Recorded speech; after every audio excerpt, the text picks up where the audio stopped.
À 5 jours du bal des débutantes, Paris se montre sous sa version couture pour certaines jeunes filles arrivant quelques jours plus tôt pour prendre le temps de bien choisir la robe de leurs rêves et recherchant avant tout l'authenticité d'une maison de couture typique française avec en prime la présence du couturier. Je trouve ça rassurant et puis plutôt enthousiasmant se dire qu'effectivement le fait d'être une maison de couture française suscite un intérêt aux yeux d'une nouvelle génération de filles asiatiques en l'occurrence et qu'elles peuvent s'intéresser à autre chose qu'à des produits marketés dont elles sont abreuvées dans tous les journaux.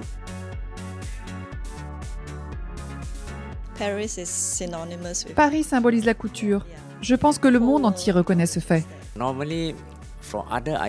Pour beaucoup de produits, la globalisation ne me dérange pas, à part pour deux univers, la couture et l'horlogerie, car elles font partie de l'artisanat qui ne doit pas être globalisé.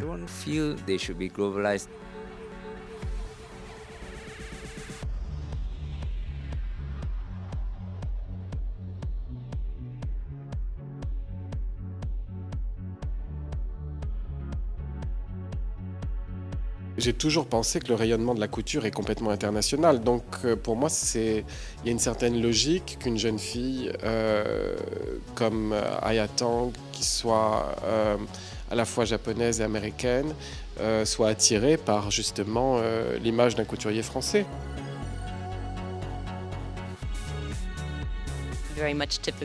C'est typiquement français. Bien sûr, nous pensons à Coco Chanel et à Balenciaga et tous les autres noms mythiques. Et c'est passionnant de voir cette relève de créateurs aujourd'hui et d'en faire partie. Le bal se déroule à Paris, donc je pense que c'est vraiment bien de porter un couturier français.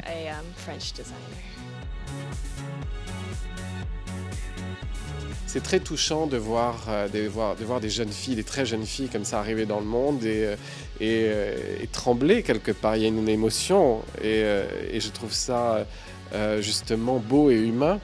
Et c'est ce qui enlève toute superficialité à cet événement justement.